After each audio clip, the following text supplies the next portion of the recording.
안녕하세요. EBS 뉴탐스랑 한국지리의 이은지입니다. 지난 시간에 기온과 관련해서 우리가 정리해야 될 지리적 현상들을 이번 시간에 좀 더 이어서 정리를 좀 해볼 건데요. 자, 기온과 관련해서 나타나는 재미난 지리적 현상들을 한번 보도록 하겠습니다. 자, 지금 우리 이제 봄이죠. 봄꽃 개화 시기가 궁금할 텐데 지금 당연히 봄은요. 날씨가 기온이 상승해야지 꽃이 피는 거기 때문에 저위도에서 고위도 방향으로 진행이 되고 있습니다. 그리고 내륙보다는 해안에서 먼저 꽃이 피기 시작하죠. 그래서 동위도상에서 보더라도 이 동해안이 이 서해안보다 훨씬 더 꽃이 빨리 핀다는 것도 알 수가 있네요. 그죠? 그럼 반면에 가을에 단풍이 지는 것은 어디서부터 시작할까요? 단풍은 기온이 떨어져야 이제 빨갛게 잎이 물드는 건데 기온이 먼저 떨어지는 곳이 당연히 고위도서부터 저위도로 진행이 되겠죠. 단풍은 북부지방부터 남부지방으로 진행이 됩니다. 자, 그리고 해발 고도가 높은 곳이 먼저 단풍이 질 거예요. 그래서 이 지리산과 같이 높은 산지는 같은 위도에서 보더라도 조금 단풍 시기가 빠르다는 거. 가장 따뜻한 이 남해안 지역이 단풍이 가장 늦게 진다는 것도 알 수가 있습니다. 한라산은 좀 고도가 남한에서 가장 높은 산이기 때문에 가장 낮은 위도에 있기는 하지만 남해안 지역에 비해서는 조금 단풍 시기가 빠르죠. 자, 아무튼 전체적으로는 북부지방부터 시작한다는 거. 그 정도만 정리하셔도 충분합니다. 자, 그 다음에 이제 시험 문제 정말 많이 나오는 게 이 김장 시기를 자주 묻는데요.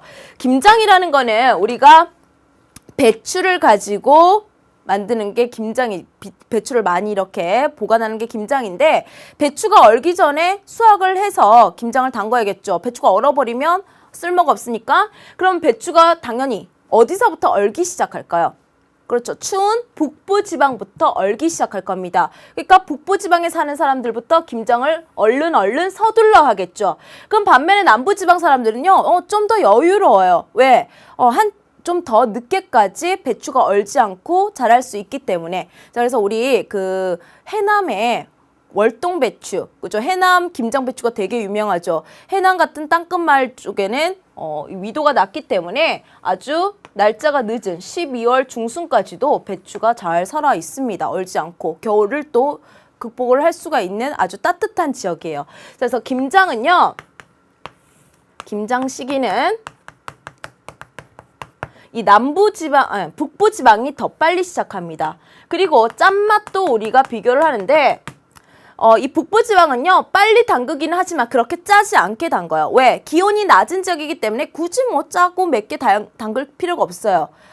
왜? 잘 안 상하기 때문에. 그래서 빨리 담그더라도 김치가 그렇게 짠맛이 강하지 않는, 그리고 김장 시기는 다른 지역에 비해서 빠른, 이게 바로 북부 지역의 특징이고요.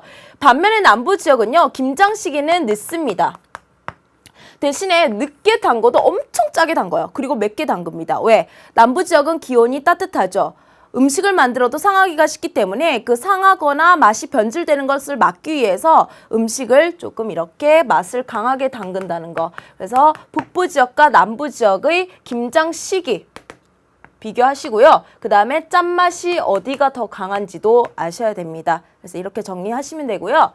자, 그 다음에 아주 중요한 겁니다. 2013학년도 수능에서도 언급됐던 그러한 개념이죠. 너무 중요한데, 자, 이 무상기간. 자, 없을 무자죠. 상자가 서리상자입니다. 서리라는 거는 여러분 그 하얗게 이렇게 이슬이 얼고 기온이 낮은 상태에서 이렇게 수증기가 응결을 넘어서서 이제 얼어붙은 얼음 상태가 되는 건데, 그야말로 기온이 낮은 상태에서 서리가 끼겠죠. 그런데 서리가 없대요. 서리가 없는 기간이 바로 무상기간입니다. 그럼 여러분 느끼죠? 서리가 없는 기간, 무상일수가 길면 길수록 어떤 지역이라는 걸 느낄 수 있죠? 따뜻한 지역. 서리가 안 내리는 기간이 기니까. 반면에 무상기간이 짧아요. 서리가 안 내리는 기간이 짧다는 거는 반대로 서리 일수가 길다는 거죠. 서리가 많이 내려요. 자, 그래서 자, 보시면 남부지방은 무상일수가 240일이 넘습니다. 한 120일 정도만 서리가 내린다는 거죠. 그런데 북부지방으로 가면 갈수록 무상기간은 짧아져요. 120일밖에 무상기간이 안 나옵니다. 그 말은 거꾸로 240일이나 서리 기간이라는 거죠. 서리가 240일 동안 내려요. 아침마다. 자, 그래서 이 가을, 늦가을부터 이제 서리가 슬슬 그죠? 나타나기 시작하는데 또 뭐 봄, 여름, 가을, 겨울 계속 반복되니까 자, 가을부터 우리가 이제 초봄까지 서리가 내립니다. 보통 지역에서 이거를 우리가 서리 일수라 그러고 그 다음에 이제 봄부터 새로운 서리가 내리는 이 기간, 그죠? 새로운 서리가 시작되는 이 기간이 바로 무상일수, 무상기간이 되겠죠. 다시 여기는 서리 기간이 시작이 되겠죠. 자, 그러면 이게 왜 중요하냐? 기후에서, 지리에서.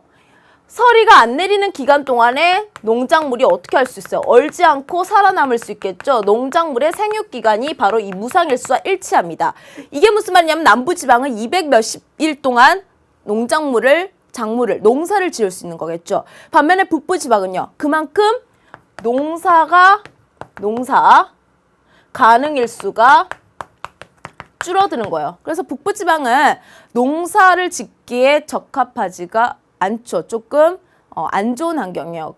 그나마 농사를 짓는 거는 이런 추위에 잘 견디는 감자나 옥수수와 같이 냉량성 작물들을 주로 재배를 합니다. 그래서 이 무상일수는 이런 농업과 관련된 내용들이 많기 때문에 우리가 시험 문제에서 아주 잘 다루고 있는 아주 자주 나오는 그러한 개념이라는 거 헷갈리면 안 돼요, 여러분. 서리일수랑 정확히 반대 개념이고 길면 길수록 따뜻한 지역이라는 거. 그래서 남부 지역이 무상일수가 아주 길다. 그 정도 딱 정리를 해주시면 안 헷갈릴 거예요. 자, 그러면 우리가 지금까지 기온을 정리를 했고요. 남아있는 기후 요소 중에 3대 기후 요소 중에 강수와 바람이 있죠. 자, 강수. 뭐 눈하고 비가 오는 것을 배울 거고요. 그 다음에 바람의 원리부터 시작해서 주요 바람들을 배울 겁니다. 자, 그러면 우리 강수. 비가 내리는 것을 우리가 크게 4가지 유형으로 살펴볼 수가 있는데 시험 문제에서는 이것을 뭐 딱 직접적으로 내는 건 아니에요. 그런데 보기 하나하나에 가끔 들어가 있습니다. 만약에 소나기를 밑줄 그어 놓고요. 이 유형의 이 소나기라는 비의 유형을 제대로 알고 있는지 모르는지를 가끔 물어봐요. 그래서 지금부터 4가지 유형의 강수 유형을 살펴볼 텐데 이 첫 번째 그림을 보시면 뭉게뭉게 지금 아주 큰 높은 수직구름이 만들어져 있습니다.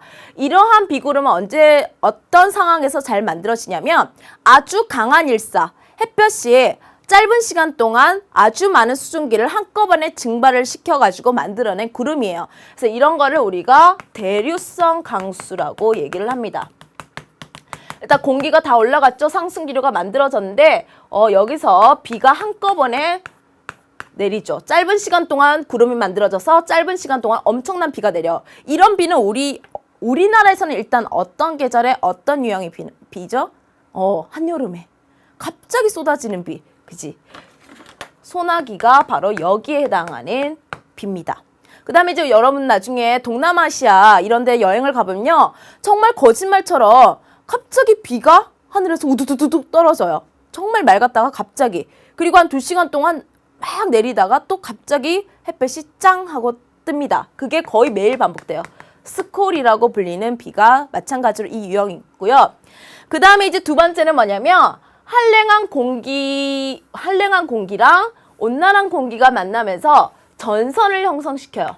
우리 남자와 여자가 만나서 그 연애를 하면 뭐 애정 전선을 형성해서 거기에 뭐 문제가 생기다 이런 막 표현을 하죠. 뭐 연애 기사 같은 거 보면 자 이런 전선면에서 비가 오는 거를 우리가 전선성 강수라고 얘기합니다. 이게 너무 쉽죠. 우리 전선이란 말은 어떤 계절에 어떤 비가 내릴 때 그렇죠. 장마철에 그야말로 장마전선에서 내리는 비의 유형을 전선성 강수라고 합니다. 지금 얘를 잘 기억하셔야 됩니다, 여러분. 그 다음에 이제 지금 구름이 뭐를 타고 넘어가고 있어요? 산을 타고 넘어가고 있죠. 그야말로 지형과 관련된 지형 때문에 발생하는 지형성 강수예요. 당연히 바람을 받는 바람 바지 사면에서 비가 내린다는 것도 알고 계셔야 됩니다. 근데 우리나라는요. 국토의 70%가 산이다 보니까 이 지형성 강수와 관련된 지역이 뭐를 이루냐면 다우지를 이뤄요. 조금 이따가 배울 다우지가 모두 다 이 지형성 강수로 설명이 됩니다. 그 다음에 마지막으로 이제 저기압성 강수. 물론 비가 내리는 날 자체가 저기압의 영향을 받는 날이에요. 하지만 이 저기압성 강수라고 이름을 붙여준 이유가 뭐냐면 정말 강력한 저기압이 왔을 때 내리는 비예요. 정말 강력한 저기압이 뭐죠, 여러분? 우리나라에 영향을 미치는, 그렇죠? 열대 이동성 저기압. 우리나라에서는 이거를 태풍이라고 부릅니다. 그래서 태풍이 왔을 때 뿌려주는 비는요, 바로 이 저기압성 강수에 해당을 한다는 거. 엄청난 비가 한꺼번에 내리죠. 그래서 네 가지 유형의 그 비를 정리했는데 각각의 유형에 해당하는 예를 아셔야 돼요. 저기압성 강수의 예는 태풍, 지역성 강수는 다우지, 그 다음에 이 전선성 강수는 장마, 대류성 강수는 소나기, 이렇게 하나하나 예를 기억해 주셨으면 좋겠습니다. 자, 그래서 우리나라의 강수 유형을 한번 살펴봤고요. 자, 그것을 이제 종합적으로 우리 강수의 특징을 살펴볼 건데, 우리나라는 뭐 지역마다 차이가 있긴 하지만 한 1300mm 내외로 이렇게 비가 내려요. 그래서 전 세계 평균이 한 880mm 정도인데 그거보다도 많이 내리긴 하죠. 하지만 선생님 많이 내리긴 하지만 우리 앞에 하천의 특징할 때 하상계수가 크다는 얘기하면서 여름철에 집중되기 때문에 우리나라는 물자원 이용률이 낮다. 여름철에 비가 거의 다 내리고 다른 계절은 오지 않는다. 그래서 이 강수량의 계절차에서 여름철에 강수가 집중된다는 거, 여기서 또 한 번 언급됩니다. 어느 정도 집중되냐? 자, 어느 정도 집중되느냐를 알기 위해서 우리가 하계 강수 집중률이라는 표현을 써요.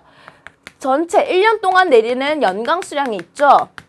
거기서 어느 계절에, 그렇죠, 여름철에만 내리는 강수량을 비율로서 표현한 게 바로 하계 강수 집중률입니다. 그래서 선생님이 그 자료에는 다 연강수량, 여름강수량, 하계 강수 집중률 세 가지를 다 넣어놨는데 지금 화면에서는 지금 한번 살펴보면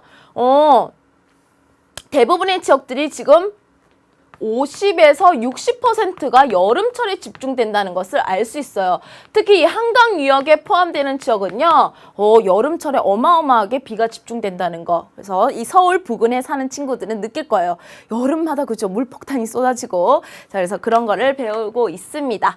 자, 그리고 우리나라는 그러면 반면에 여름을 제외하고 다른 계절은 어떻게 비가 내리냐 한번 살펴볼게요. 자, 여름이 지금 월등합니다. 월등히 많아요. 여름. 이게 여름이죠.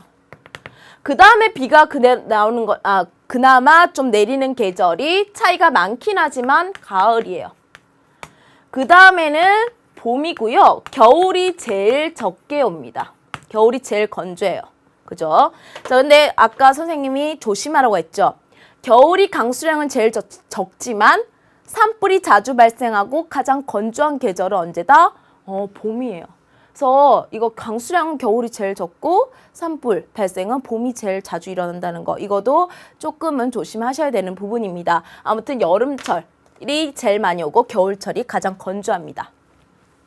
근데 우리나라는 이렇게 계절차가 큰 것뿐만 아니라 매년 내리는 연강수량도 차이가 커요. 지금 보시면 우리 뉴탐스랑 교재에도 있지만 1900년 이후부터 지금 한 100년 동안의 그 기후 평균들을 뭐 이렇게 지금 표시를 하고 있는데 어떤 해에는요 연강 수량이 600밖에 안 되는 해가 있고요. 어떤 해에는 연강 수량이 2400이나 되는 해가 있습니다. 그만큼 우리나라 연강 수량도 사실은 예측하기가 어려워요. 왜냐하면 그해 영향을 미치는 장마, 이 장마 지속 기간이 얼마나 되냐에 따라서 우리나라 연강수량 변동이 엄청 심해요. 장마 기간 동안 내리는 비의 양이 우리나라 연강수량에 가장 큰 영향을 미칩니다. 근데 유독 장마 기간이 짧았어요. 북태평양 기단이 너무 일찍 강세를 떨쳤어. 그러면 장마 기간이 엄청 짧아지면서 그만큼 강수량이 줄어들어요. 그 다음에 태풍이 몇 개가 지나가냐. 이 태풍은요, 뭐 가끔씩 한 지역에 막 하루에 500mm도 비를 내릴 수 있거든요. 근데 어떤 해 태풍이 하나도 안 지나갈 수가 있고요. 막 3개씩, 4개씩 지나갈 수도 있습니다. 그래서 이 태풍이 몇 개 지나가냐에 따라서도 연강 수량에 큰 영향을 받고요. 그 다음에 집중호우. 이렇게 갑작스럽게 내리는 이러한 비의 형태, 여름철에 집중호우 자주 나타나죠. 그것도 영광수량에 영향을 미칩니다. 자, 그래서 이런 그 원인들을 잘 기억을 해주셔야 되고요. 그것 때문에 연변동이 크다는 거. 그래서 어떤 해에는 홍수, 어떤 해에는 가뭄, 이러한 자연재해가 반복적으로 나타납니다. 그래서 물자원 이용률이 낮은 것에도 영향을 미치죠. 이용률이 낮다, 효율적이지 못하다. 왜? 계획대로 안 돼요. 계획대로 이렇게 강수량이 일정하게 내리지 않기 때문에. 그죠? 자, 그래서 우리나라의 강수 특징을 살펴봤는데 시험 문제는요, 이제 여기서 다 나오는 겁니다. 자, 이거를 이제 정리를 여러분 스스로가 할 수 있으면 여러분들이 강수와 관련된 내용은 다 맞출 수가 있는데, 자, 지금 다우지와 소우지가 있죠. 우리나라는요, 국토 크기는 작은데 지금 이거 한번 보세요, 여러분. 급간을 한번 보세요. 지금 700mm 미만이 내리는 지역도 있는 반면에 1900mm가 넘는 지역들도 있습니다. 대체적으로는 남부 지역에서 북부, 즉 저위도에서 고위도로 가면 갈수록 강수량이 줄어들지만 또 꼭 그렇다라고도 말을 못하겠어요. 왜냐하면 이런 지역을 보면 남부 지역인데도 불구하고 강수량이 적죠. 자, 그래서 우리나라는 지형과 풍향에 따라서 지역 차이가 엄청나게 크게 납니다. 자, 그런데 여러분 느끼는 게 있죠. 지형하고 풍향하고 만나서 만들어내는 강수가 뭐였죠? 지형성 강수였죠. 자, 즉 지형성 강수가 내릴 때 바람 바지에 해당하는 지역은 다우지가 돼요. 그런데 반면에 딱 산 하나를 두고 바람 의지 지역은 소우지가 됩니다. 자, 그래서 지금부터 그걸 정리해 보도록 할게요. 자, 첫 번째 우리 다우지를 먼저 다 정리를 해보도록 할게요. 우리 남쪽에서부터 쭉 올라갑시다. 우리나라 최다우지 7번 지역입니다. 제주도죠. 이제 여름철에 부는 바람의 방향이 이런 남풍 계열이에요. 남동풍이든 남서풍이든 남풍 계열의 바람이 어떤 산을 만나요? 한라산이라는 산을 만나면서 그 주변에 비를 쭉 뿌리죠. 제주도는 사실 여름에도 비가 많이 내리고 겨울에도 강수량이 꽤 많아요. 이제 이게 또 북서풍이 불면서도 여기 부딪히니까. 그래서 온도가 높기 때문에 눈의 형태보다는 비의 형태로 1년 연중 많이 내립니다. 물론 여름에 제일 많이 내리기는 하죠. 자, 그 다음에 이제 다우지로 살펴볼 게 뭐냐면 제주도 만만치 않게 많이 내리는 지역이에요. 섬진강과 그 다음에 남해안 일대입니다. 요 라인, 엄격하게 얘기하면 요 라인, 섬진강 중상류와 남해안 일대가 제주도 못지않게 강수량이 꽤 많습니다. 마찬가지로 남풍 계열의 바람이 지금 여기 무슨 산맥 있죠, 여러분? 소백산맥을 만납니다. 지금 다 어때요? 바람 플러스 지형, 다 지형성 강수로 설명이 되고 있습니다. 그 다음에 이제 다우지가 어디냐면 여기 6번 라인, 한강 중상류와 대관령 일대, 여기가 또 다우지죠. 그래서 6번 마찬가지로 여기는 남풍은 남풍인데 특히 남서풍이에요. 남서기류, 되게 다습한 공기의 흐름인데 이 남서풍이 땅 어디에 부딪혀요? 태백산맥에 부딪히면서 비가 엄청나게 많이 내립니다. 특히 한강 중상류는 우리나라에서 여름철 하계 강수 집중률이 최고인 지역이에요. 거의 여름철에 확 내리고 다른 계절이 매우 양이 적습니다. 이런 것도 알아두시면 되게 좋고요. 그 다음에 이제 4번 지역인데 그 이전 교육과정에서는 이 4번 지역을 이렇게 다우지로 크게 분류하진 않았지만 뉴탐스런 교재도 이렇게 따로 분류하고 있다는 거는 아주 중요한 지역입니다. 사실 아주 중요한 지역이에요. 원산이에요.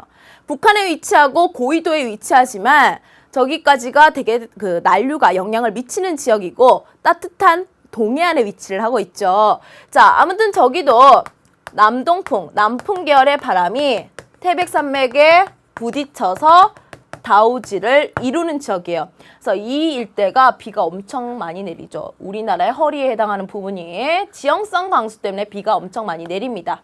자, 마지막에 다우지가 저기 1번이에요.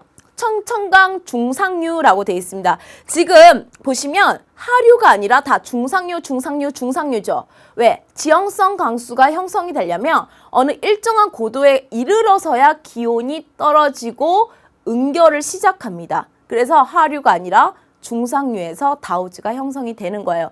자, 그래서 1번 또 청천강 중상류예요. 마찬가지로 과거의 이름이 살수였던 강입니다. 살수 대첩이 바로 이 강에서 일어났는데, 자, 청천강 중상류는요, 마찬가지로 남풍 계열 중에서 남서풍이겠죠. 그게 무슨 산맥? 선생님 꼭 이 산맥은 알고 있어야 된다. 낭림산맥에 부딪히면서 다우지를 형성하는 곳입니다. 그래서 다우지 5군데 다 정리를 했는데 공통점은 뭐다?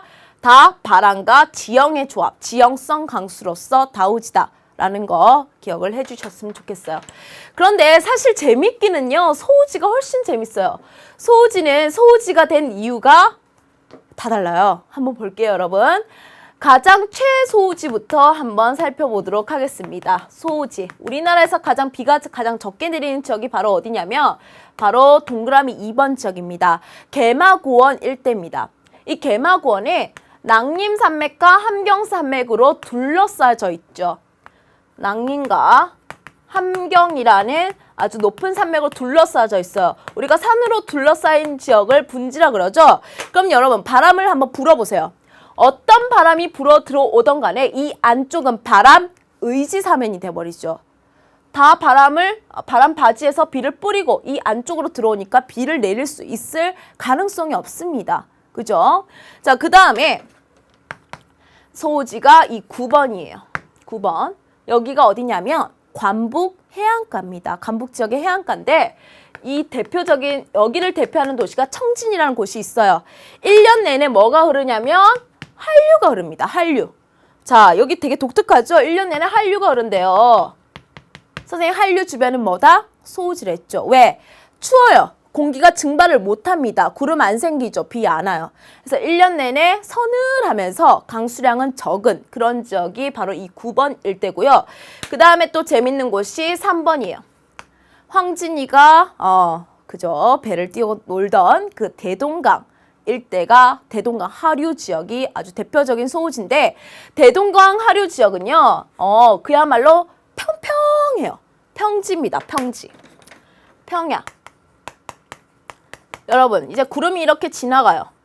선생님이 이제 이 구름이나 다량의 수증기를 동반하는 공기 덩어리가 어떻게 해서 비를 내린다 했어요. 올라가야지 비를 내리죠. 그래, 올라가야지 기온이 떨어져서 비를 내리는데 그냥 어떻게 돼요? 통과. 이렇게 되는 거죠. 그래서 이 3번 지역은 평야 지역이기 때문에 어디 부딪히고 올라가고 할 그럴 지형이 없습니다. 자, 그렇기 때문에 대동강 하류는 원인이 주변이 평야 지역이기 때문에 소우지가 됐고요. 그 다음에 이제 남한에선 소우지 딱 하나밖에 없죠. 남한에서는 자 바로 8번입니다. 우리 이제 낙동강 중상류 지역이 바로 또 소우지가 되는데, 여러분 또 중상류는 다 다우지였는데 이렇게 정리하면 큰일 나요, 여러분. 낙동강 중상류는 소우지예요. 여기 이제 소백산맥 있죠. 태백산맥이 있었어요. 그리고 그 아래쪽도 되게 높은 산들이 이렇게 경상남도와 경상북도 그 경계에 많이 분포를 합니다. 딱 보세요. 어떻게 돼 있죠, 여러분? 마찬가지로 산지로 둘러싸여 있습니다. 자, 그래서 이 소백과 그 다음에 태백, 그 밖에 그 남쪽으로도 산으로 가로막혀 있는 분지 지역이죠. 그래서 이 안동이라든지 대구라든지 그 주변은요, 아주 강수량이 적은 지역이에요. 우리 대구 하면은 더운 거로도 되게 유명하지만 비가 적게 내리는 것으로도 여러분들이 알고 계셔야 됩니다. 대구 기후 그래프는 아주 자주 나오니까 여러분들이 잘 알고 계셔야 되는데, 자, 그래서 소우지를 정리를 했더니 어떤 이유들이 있어요? 분지여서 산으로 둘러싸여서 비가 안 내리는 유형이 있고요.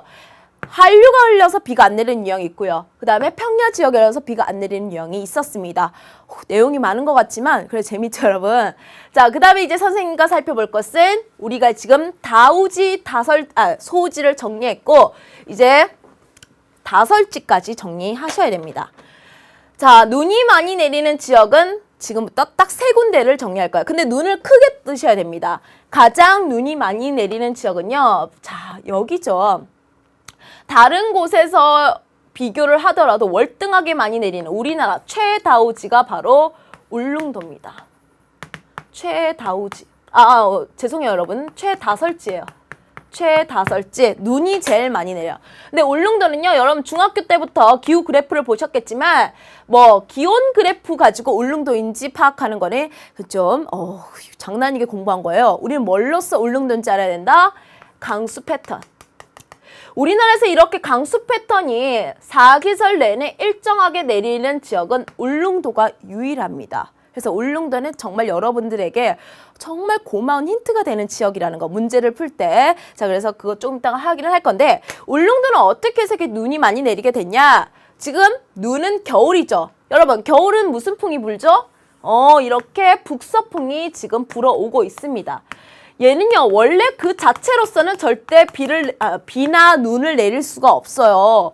워낙에 건조하기 때문에. 그런데 얘가 엄청 건조한 스펀지인데 지금 어디 위를 지나고 있죠? 울릉도까지 가기 위해서 아주 따뜻한 동해 바다를 지나가고 있습니다. 모락모락 수증기가 올라오고 있는 따뜻한 동해 바다 위를 지나가고 있어요. 어때요? 수증기를 쫙 빨아당기겠죠? 그러면 갑자기 그 공기가 다량의 수증기를 함유하는 눈구름이 되는 겁니다. 그 눈구름이 이 울릉도의 산지 같은데 아주 높은 성인봉 그 일대 산지에 막 부딪히면서 어떤 형태로서 강수가 내리기 시작한다? 눈의 형태로서. 그래서 이 울릉도는 우리나라의 이런 북서풍이 따뜻한 바다를 만나서 눈구름을 형성하고 그게 지형에 부딪혀서 내리는 지형성 강설로서 최다설지가 된 거죠. 자, 그래서 우리나라는 눈이든 비든 이 지형성 강수의 유형으로 설명이 됩니다. 그 다음에 이제 눈이 좀 많이 내리는 지역을 살펴보니까 울릉도 다음에 또 여기 또 유명하죠. 여기부터 하는 이유가 있어요. 먼저 제일 독특한 거 마지막에 하려고.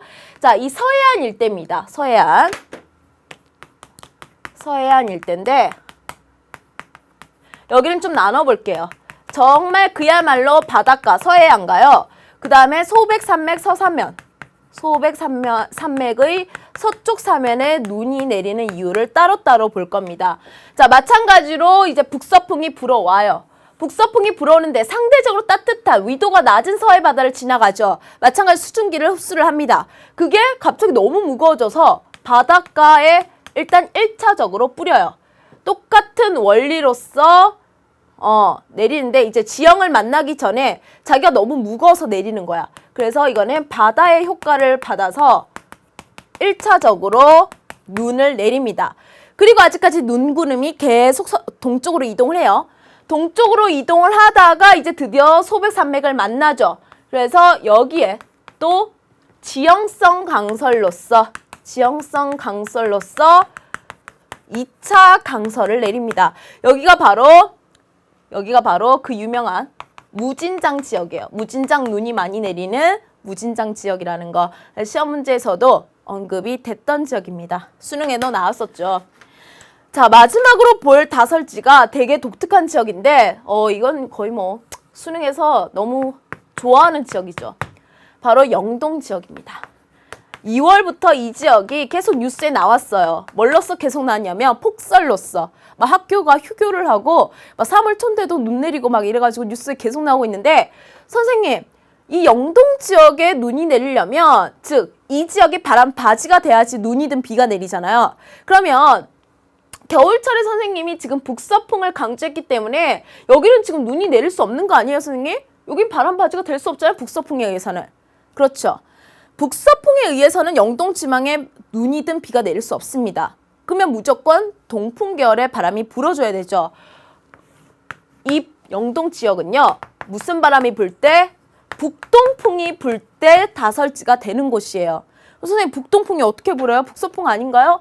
이 시베리아 기단이 좀 이제 그 2월이나 3월쯤이 되면 세력이 좀 약해지면서 고기압의 위치가 이렇게 이동이 되기도 합니다.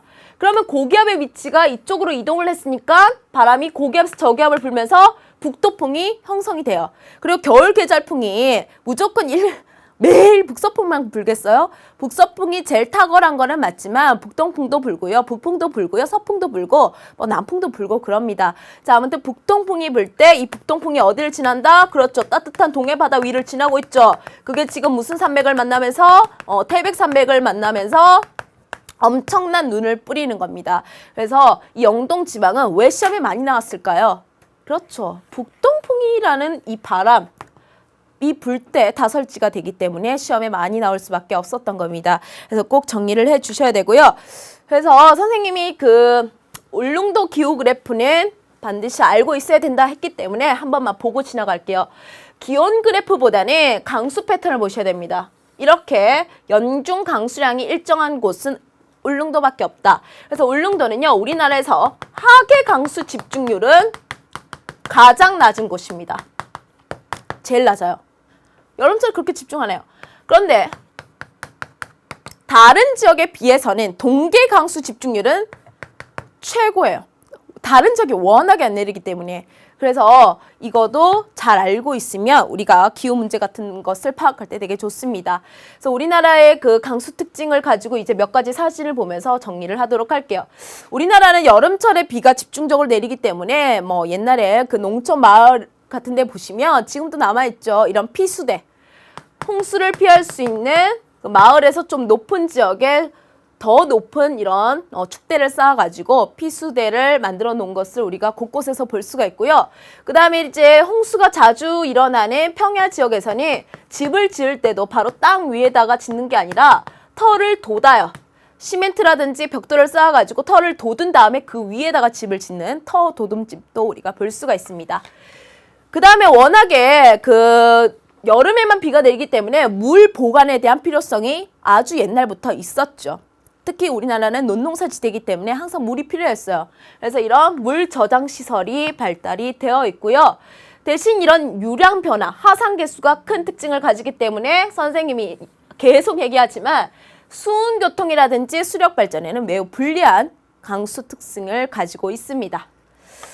자, 대신에 그 비가 잘 안 내리는 지역에서는 비가 잘 안 내리는 지역에서는 앞에 방금 살짝 보고 지나간 이런 천일 제염업, 소금을 생산하는, 왜? 증발량이 많으니까 이런 소호지에서는 소금 생산과 같은 그러한 산업이 발달을 하고 있고요. 그래서 우리 전라남도 해안에서 가장 유명한 소금 뭐예요, 여러분? 신안, 그 토파염 이런 거 되게 유명하죠. 질이 아주 좋은 소금이라고 합니다. 자, 그 다음에 이제 이곳들도 소호지예요. 소호지다 보니까 일조량이 매우 풍부하겠죠. 비 내리는 날이 별로 없으니까 과일이 있기에 되게 좋습니다. 그래서 이 대구 주변이 과거에 아주 사과 재배로 유명을 했었어요. 그죠? 그 다음에 있던 다설지는 이런 관광산업으로 발달을 하고 있고요. 울릉도는 전 시간에도 얘기했지만 우대기라는 독특한 시설이 있습니다.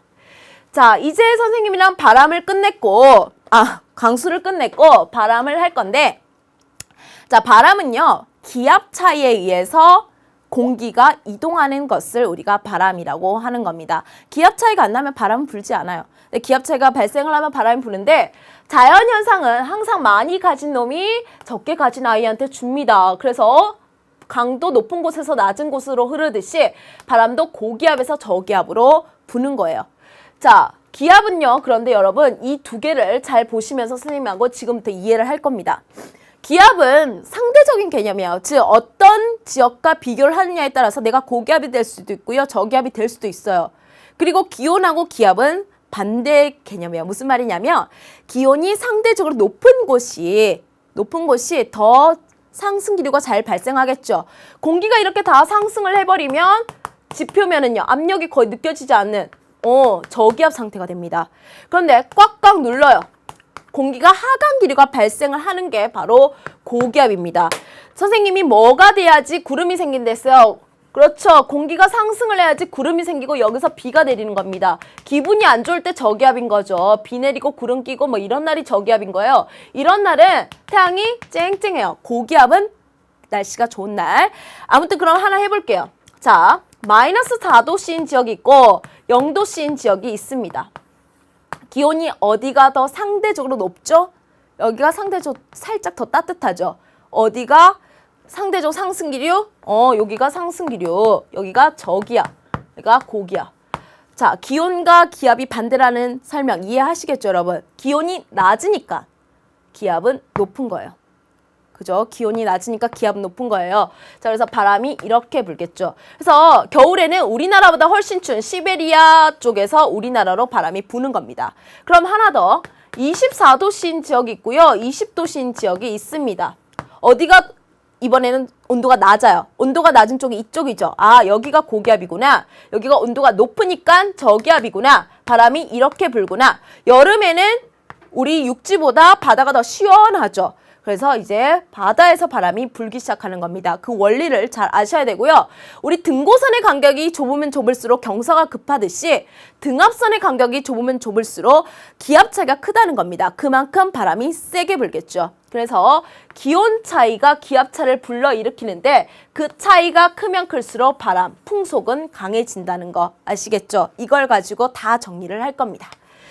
자, 우리나라에 영향을 미치는 바람을 가장 큰 스케일에서 작은 스케일 순서대로 선생님이랑 지금부터 공부를 할 건데 우리나라에 영향을 미치는 가장 큰 스케일, 지구적인 스케일에서 영향을 미치는 거는 바로 편서풍이에요. 이 편서풍을 중위도에 속하는 지역은 다 이 편서풍의 영향을 받고 있다고 생각을 하면 됩니다. 그런데 이 편서풍은요, 사실 우리나라는 이 편서풍의 직접적인 영향이라기보다는 편서풍 지대에 속하면서 어떤 영향이 있냐면 이제 기후 현상들이 보통 동진 현상을 하죠. 이 편서풍 때문에. 즉 서쪽에서 일어나던 기후 현상이 기상 현상이 날씨 변화가 동쪽으로 진행해요. 그래서 중국에서 우리나라에서 일본 이렇게 지나갑니다. 그래서 그 사실 후쿠시마 원전 사고가 일어났을 때 편서풍 지대라서 천만다행이었습니다. 우리가 일본 오른쪽에 있었으면 이 편서풍의 영향 때문에 그 원전 피해가 우리나라에 정말 크게 나타났을 겁니다. 대신 우리가 그 왼쪽에 있었기 때문에 천만다행이죠. 지구 이렇게 한 바퀴 돌아서 와야 되니까. 자, 아무튼 동진 현상이 나타나는 거는 편서풍 때문이고요. 그다음에 이제 황사라든지 태풍 이야기할 때 편서풍을 살짝 이야기를 해요. 왜?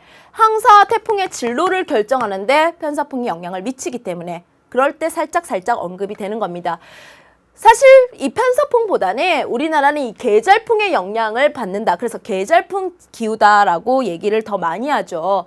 자, 계절풍이라는 거는 계절에 따라 풍향이 정확히 반대로 부는 방향, 바람, 그거를 우리가 계절풍이라고 합니다. 자, 그 원인을 잘 보셔야 됩니다. 이게 가장 근본적인 원인이에요. 대륙과 해안 간의 비열 차이 때문에 발생하는 바람입니다. 한번 해볼게요, 여러분. 자, 비열. 선생님 무조건 물이 비열이 크다 했죠. 대륙이 비열이 작겠네. 그럼 여름에는 더 덥고 겨울엔 더 춥겠죠. 한번 해볼게요. 자, 지금 보니까 겨울, 파란색 그 바람인 거 보니까 겨울입니다. 그럼 이거 모른다고 쳐도 우리 한번 해볼게요. 겨울에는 어디가 더 온도가 더 빨리 떨어져요? 바다가 빨리 떨어져요? 대륙이 빨리 떨어져요? 비열이 작은 대륙이 더 빨리 떨어지죠. 더 추워요. 여기는 상대적으로 덜 추워요. 더 추우니까 기온이 더 낮으니까 기압은요. 고기압이 있죠. 반대니까 상대적으로 여기가 저기압입니다. 바람이 어디서 시작한다?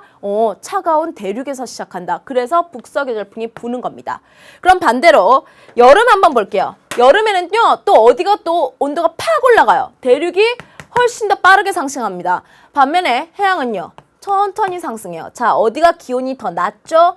기온이 낮으니까 기압은 더 높겠네. 고기압, 저기압. 바람의 시작점이 바다에서 시작하죠. 자, 바로 이게 물질의 비열차 때문에 기온의 배치가 달라지고 기온의 배치가 달라지니까 기압의 배치가 달라지고 그래서 풍향도 달라지는 겁니다. 그죠? 바람의 시작점이 달라진다. 그래서 이 계절풍은요. 우리나라에 이렇게 영향을 많이 미치는데 이 계절풍을 우리가 바람을 읽어내는 데 있어서 이거를 한번 잠깐 볼게요.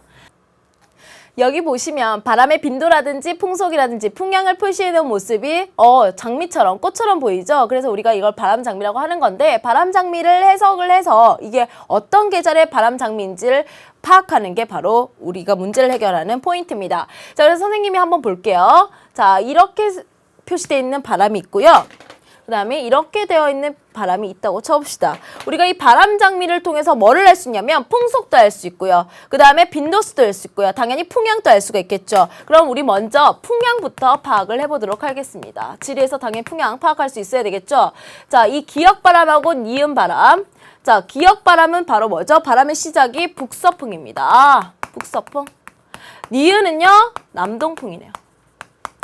그럼 우리가 두 번째, 풍속은 어떻게 파악을 해야 되냐면 지금 뭐라고 되어 있어요? 하살표의 굵기로 파악하는 거죠. 아, 기역의 풍속이 니은보다 굵으니까 더 강한 바람이구나. 세 번째, 뭐까지 알 수 있다? 빈도.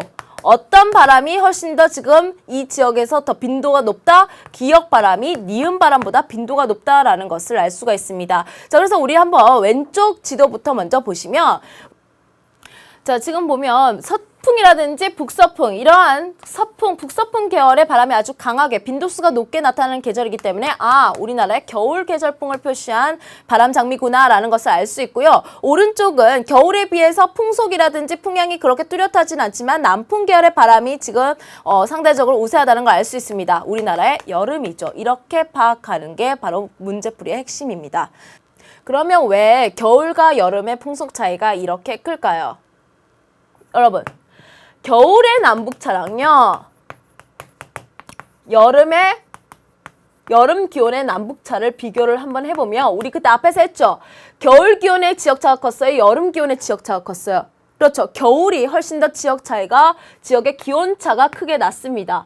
그러면 이 겨울 기온의 남북차가 크니까 그만큼 뭐가 더 크다? 기압차가 큰 거죠. 그러니까 겨울바람이 여름바람보다 훨씬 더 어떻게 분다? 쌩쌩 부는 겁니다. 겨울바람이 가장 강하게 불어요. 우리 그래서 뭐 사구도 겨울에 성장하고 뭐 그런 거 배웠죠. 하나하나 다 적용이 되는 겁니다. 여름에는요, 와, 더워 죽겠는데 바람도 불지도 않고 잠잠해가지고 막 미쳐버릴 것 같잖아요. 그래서 막 부채질도 해보고 막 선풍기도 틀어보고 에어컨도 틀고 그러는 거예요. 그만큼 여름은요, 풍속도 약하고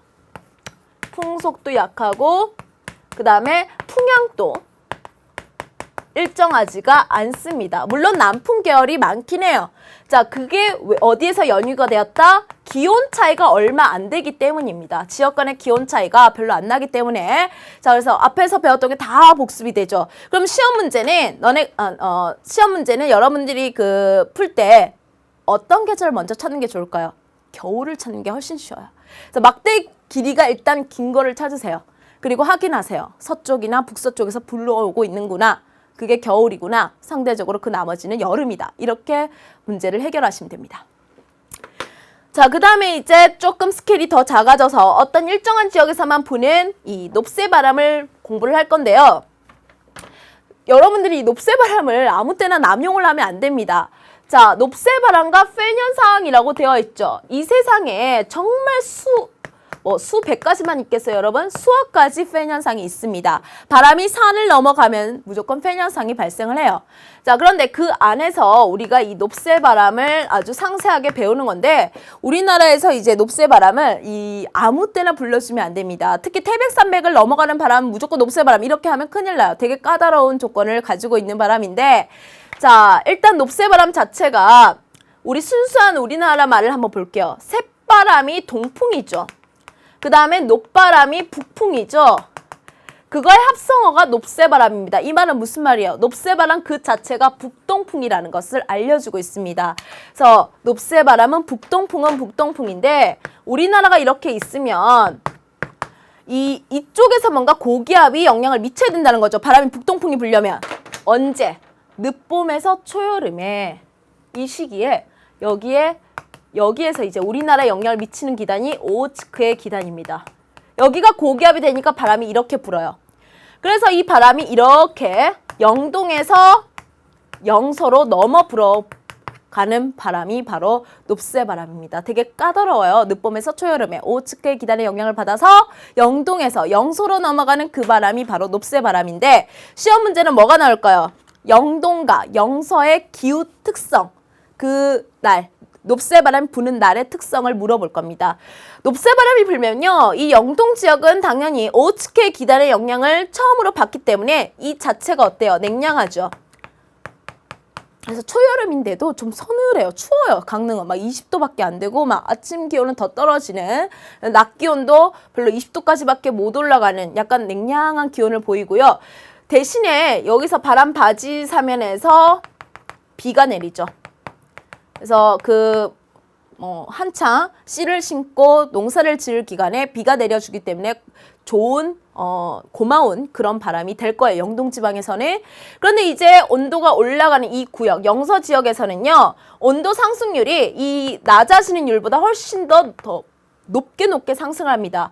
온도가 아주 높게 상승을 하고 거기다가 비가 내리니까 건조하죠. 그래서 여기는 가뭄 피해가 자주 발생하는 영서에서 경기에 이르는 지역까지 이렇게 높새바람은 이런 건조한 현상을 나타낸다는 거. 그래서 이런 포인트를 잘 알고 계시면 좋겠고요. 선생님이 방금 올라갈 때랑 내려갈 때 기온 변화가 다르다고 했죠. 이거 또 물질의 변화, 물질의 비열 차이 때문입니다. 지금 오른쪽 바람 바지 사면에서는요. 아직까지 얘가 수증기, 물을 많이 함유하고 있어요. 그러니까 온도가 떨어져도 어떻게 떨어져요? 천천히 떨어져요. 한 100m에 0.5도씩만 떨어집니다. 근데 비를 다 뿌리고 이제 온도가 올라가는, 즉 이제 공기가 하강하는 구역에서는요. 매우 비열이 어떤 상태죠? 아주 비열이 낮은 건조한 공기 상태인 거예요. 온도가 올라가도 어떻게? 확 올라가는 거예요. 그래서 여기서 20도였던 공기가 올라갔다 내려오면 다시 20도여야 될 것 같죠, 여러분? 아닙니다. 다시 올라갔다 내려오면 30도가 넘는 아주 고온 건조한 바람이 되어 있어요. 그래서 선생님이 작년에 6월 첫 주에 이 높새바람의 위력을 정말 절감을 했는데 그 수업을 할 때 우리 반 아이들과 막 그런 느낌을 공유하고 그랬어요. 여러분 한번 이번에도 5월 말쯤부터 6월 초쯤에 높새바람을 한번 느껴보시길 바랍니다. 자, 실제로 그 높새바람이 불 때 그 서울, 홍천, 대관령, 강릉에 이르는 중부 지역의 기온과 상대 습도를 나타낸 표예요. 하루 한날에 있었던 그 현상인데 강릉은요 22도밖에 안 되는 반면에 서울은 이 산을 넘어서 대관령을 넘어서 홍천과 서울은 기온이 상당히 높고 상대 습도도 낮은 건조한 날씨를 보이고 있다는 것을 알 수 있죠. 그래서 이 대관령쯤에서는 이제 강수 현상이 발생을 하고요. 그 넘어서 이제 바람 의지사면에서는 고온 건조한 날씨가 발생했다는 거. 이게 바로 높새바람이 불었을 때의 영동과 영서 지역의 차이입니다. 자, 여기까지 선생님이랑 정리를 했는데요. 자, 다음 시간에 우리가 이어서 조금 더 정리할 산풍과 고풍 그리고 해풍과 유풍은 이어서 하도록 할게요. 그리고 문제풀이를 통해서 이제까지 배웠던 것을 한 번 더 복습하는 시간을 가질 겁니다. 자, 다음 시간에 선생님이랑 다시 만나도록 할게요.